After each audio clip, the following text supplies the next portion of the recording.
Únete al terror en cuentos de terror aterradores. Queridos amantes del miedo, si te encantan las historias que te hacen estremecer, suscríbete al canal Cuentos de Terror Aterradores. Deja tu like, comenta tus pensamientos más oscuros y comparte el enlace con todos tus amigos para que juntos hagamos crecer esta comunidad de pesadillas. Cada suscripción, comentario y like nos ayuda a traer más contenidos escalofriantes y maravillosos. No dejes que el terror pare. Únete ahora y forma parte de nuestras historias aterradoras. Suscríbete, comenta, da like y comparte. El hombre empapado. Inspirado libremente en relatos de histeria colectiva y leyendas urbanas brasileñas. Reimaginado con el estilo de Stephen King y Joe Hill. Hay monstruos que se esconden en los callejones. Hay monstruos que viven dentro de las personas. Y luego están los más peligrosos de todos. Los monstruos que nadie ha visto jamás, pero cuya existencia todos juran conocer. Así fue como comenzó la historia del hombre empapado. Hasta el día de hoy, cuando alguien menciona su nombre en el pequeño pueblo de Santa Aurora, en el estado de Minas Gerais, los habitantes más viejos desvían la mirada. Algunos se ríen con nerviosismo, otros se persignan, y hay quienes simplemente se niegan a hablar del tema. Porque hay historias que, aunque sean falsas, dejan cicatrices completamente reales. El verano de 1987 llegó demasiado caluroso. Las calles de Santa Aurora parecían hervir bajo el sol. El asfalto se derretía lentamente. Los perros buscaban refugio debajo de los camiones estacionados. El aire olía a polvo, sudor y tormentas que nunca terminaban de llegar. Ese año el pueblo ya vivía con miedo. Durante los meses anteriores se habían registrado varios delitos violentos en los barrios más alejados. Asaltos, allanamientos de casas, agresiones contra mujeres. Nada parecía estar relacionado. Pero el miedo tiene una cualidad muy particular. Le encanta construir puentes entre acontecimientos que no tienen ninguna conexión. Todo comenzó una noche sofocante de enero. Una adolescente llegó llorando a la comandancia de policía. Aseguró que había sido atacada por un hombre gigantesco. Un hombre negro, muy alto, de complexión robusta, con unos ojos que parecían brillar en la oscuridad. Pero el detalle más extraño apareció después. Cuando los policías le preguntaron por qué no había podido detenerlo o escapar, la muchacha respondió con la voz temblorosa. «Intenté sujetarlo, pero estaba cubierto de aceite». Aquella declaración recorrió el pueblo como un incendio en un campo seco. La semana siguiente aparecieron nuevos relatos. Otra mujer aseguraba haber visto al mismo hombre. Una tercera decía haber escapado de él por pura suerte. Un tráilero juraba haberlo visto cruzando una carretera rural exactamente a la medianoche. Una pareja insistía en que aquella figura los observaba desde afuera de la ventana de su habitación. Nadie tenía pruebas. Nadie tenía fotografías. Nadie conocía su nombre. Pero el miedo ya le había dado un rostro. Quien terminó bautizando al monstruo fue un locutor de radio. En aquella época, el programa más escuchado del pueblo pertenecía a Ernesto Farías. Tenía una voz profunda, hipnótica, capaz de convertir cualquier noticia ordinaria en un acontecimiento extraordinario. Al principio trató el asunto como una simple curiosidad. Después notó que las llamadas aumentaban cada vez que hablaba sobre el misterioso atacante. Entonces comenzó así a alimentar la leyenda. Cada mañana, justo antes de los comerciales, repetía la misma frase. Que Dios los proteja del hombre empapado. La gente la repetía, la gente la temía, la gente la esperaba. Muy pronto la expresión estaba en todas partes. En las escuelas, en las cantinas, en las filas del mercado, en las reuniones familiares. Los niños comenzaron a dibujarlo. Las madres empezaron a usarlo para asustar a sus hijos. Métete a la casa antes de que oscurezca, o el hombre empapado vendrá por ti. La frase terminó siendo tan común como decir «buenas noches». Fue entonces cuando ocurrió algo todavía más extraño. Los relatos comenzaron a cambiar. Al principio hablaban de un delincuente. Después empezaron a describir algo completamente distinto. Algo mucho peor. Algunos aseguraban que aparecía y desaparecía de la nada. Otros juraban que sus ojos eran completamente rojos. Hubo quien afirmaba que no dejaba huellas sobre el suelo. Una anciana decía haberlo visto atravesar una cerca sin tocarla. Otra mujer insistía en que aquella criatura había aparecido en 2 lugares diferentes durante la misma noche. Poco a poco, dejó de ser un hombre. Se convirtió en una leyenda. Y las leyendas crecen igual que los tumores, silenciosamente, desde adentro, hasta que un día ya es demasiado tarde para detenerlas. El comandante Álvaro Monteiro no creía absolutamente nada de todo aquello. Era un veterano, escéptico, práctico. Había pasado demasiados años investigando asesinatos, robos y desapariciones como para dejarse impresionar por historias de fantasmas disfrazadas de expedientes policiales. Durante meses, investigó cada uno de los supuestos ataques. Entrevistó a víctimas, revisó informes, reconstruyó recorridos, y cuanto más avanzaba, más evidente se volvía un detalle inquietante. Nada coincidía. Encontró contradicciones, testimonios incompatibles, fechas imposibles, versiones completamente distintas de un mismo hecho. Algunas víctimas describían a un hombre muy alto. Otras aseguraban que apenas rebasaba la estatura promedio. Unas decían que era joven. Otras juraban que tenía el rostro de un anciano. Alguien afirmó que cojeaba de la pierna izquierda. Otra persona aseguraba que corría más rápido que cualquier atleta. Incluso hubo quien declaró que tenía una enorme cicatriz, cruzándole la cara de lado a lado. Ninguna descripción encajaba con otra. Era como si cada testigo hubiera visto a una persona diferente. Aún así, el miedo seguía creciendo. La policía aumentó los patrullajes nocturnos. Las patrullas recorrían las calles hasta el amanecer.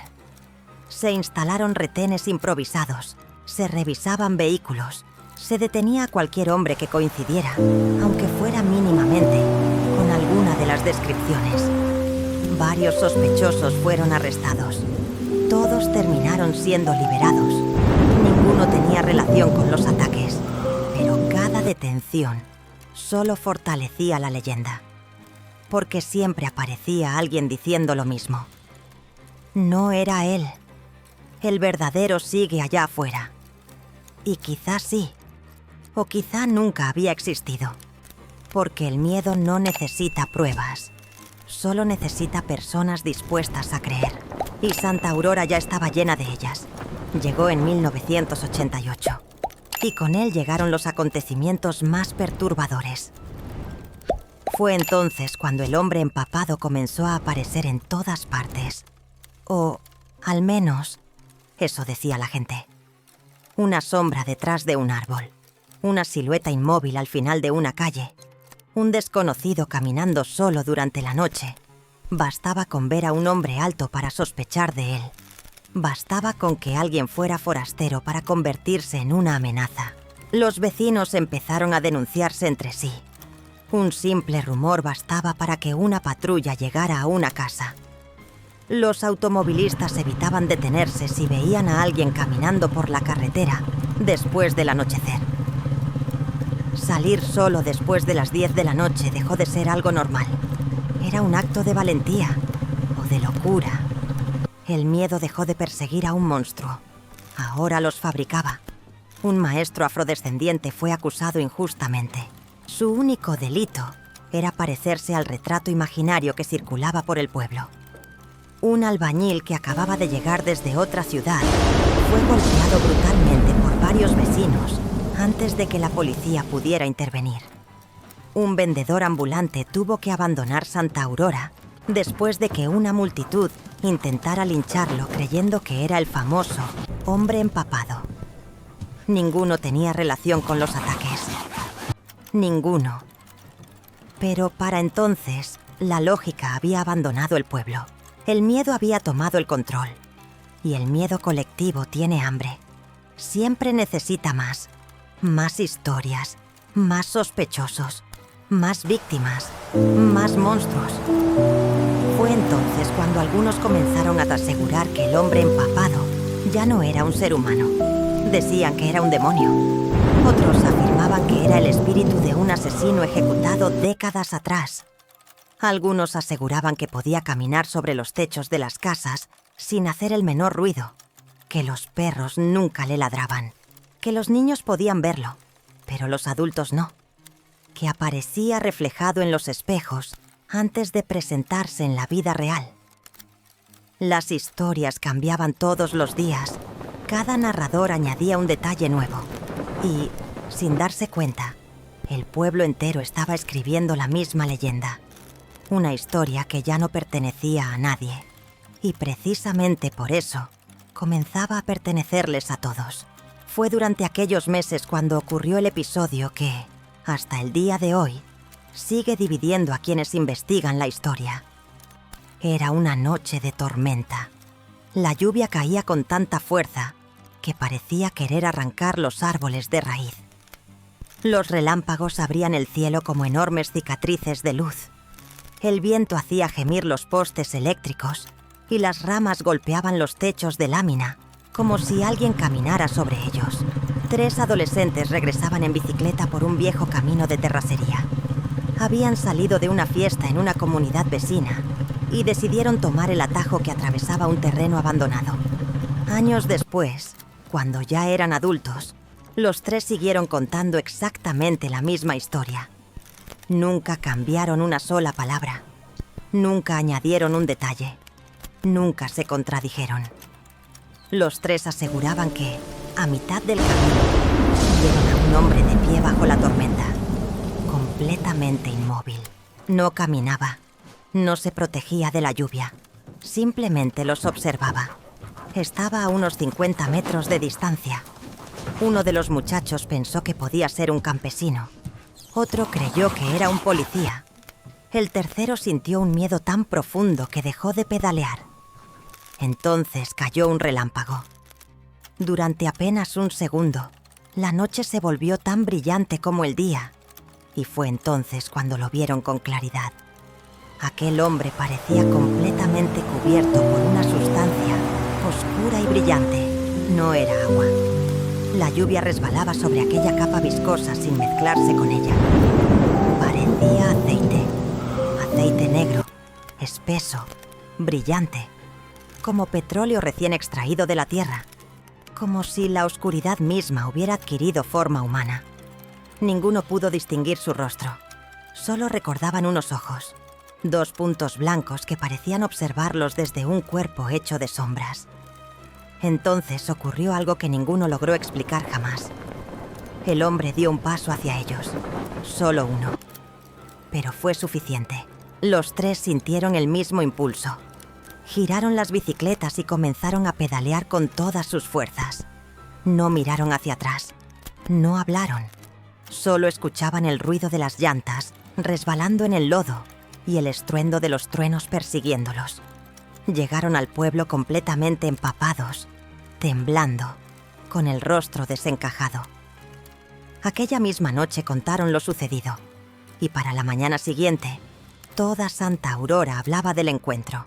La mitad del pueblo estaba convencida de que, por fin, alguien había visto al hombre empapado. La otra mitad decía que los muchachos solo habían confundido a algún trabajador con una sombra bajo la lluvia. Sin embargo, había un detalle imposible de ignorar. Los 3 fueron interrogados por separado, en distintas fechas, incluso años después. Y siempre describieron exactamente la misma escena, hasta el último de sus días. Jamás cambiaron una sola palabra. Los años siguieron su curso. Poco a poco, los ataques dejaron de aparecer. Las denuncias disminuyeron. Los rumores comenzaron a apagarse. Y, de la misma forma en que había surgido, el hombre empapado dejó de ser visto. O quizá, dejó de ser imaginado. Santa Aurora cambió. Nuevos barrios fueron construidos. Los viejos comercios cerraron. Los niños crecieron. Muchos de los ancianos que habían vivido aquella época murieron llevándose consigo sus recuerdos. Pero la historia permaneció, como una mancha imposible de borrar. Décadas después, periodistas, historiadores y especialistas intentaron reconstruir los hechos. Revisaron periódicos, expedientes policiales, entrevistas, archivos municipales. Y descubrieron algo inquietante. Muchos de los casos jamás fueron denunciados oficialmente. Otros nunca pudieron comprobarse. Algunos parecían haber nacido únicamente del rumor, como si hubieran sido soñados por todo un pueblo al mismo tiempo. Era posible que algunos delitos realmente hubieran ocurrido. Era posible que hubiera existido un agresor. O incluso varios. Pero también era posible que decenas de historias distintas terminaran fundiéndose en una sola figura. Un monstruo creado por la imaginación colectiva, por el miedo, por los prejuicios, por la incertidumbre. Porque cuando una comunidad deja que el terror ocupe todos los espacios vacíos, la realidad comienza a deformarse y las mentiras terminan pareciéndose demasiado a la verdad. Quizá el hombre empapado nunca fue una persona. Quizá fue una sombra construida con miles de miedos diferentes. Un fantasma alimentado por los rumores. Un monstruo al que todos dieron forma sin darse cuenta. Pero existe un detalle que sigue inquietando a cualquiera que investiga este caso. En 2018, durante la demolición de una vieja casa abandonada en las afueras de Santa Aurora, un grupo de trabajadores encontró una habitación sellada. Dentro no había muebles, no había ropa, no había fotografías. Solo una pared cubierta por cientos de dibujos infantiles hechos con carbón. Todos representaban exactamente la misma figura.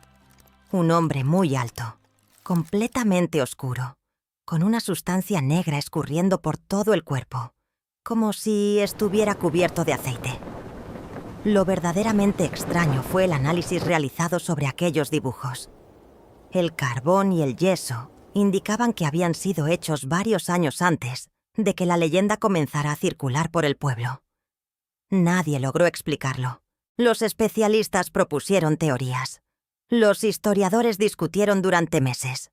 Los escépticos hablaron de errores en las pruebas. Los creyentes aseguraron que era la evidencia definitiva. La verdad, nadie la conoce. Tal vez exista una explicación perfectamente racional. Probablemente la haya. Siempre la hay. Pero a veces, las respuestas llegan demasiado tarde.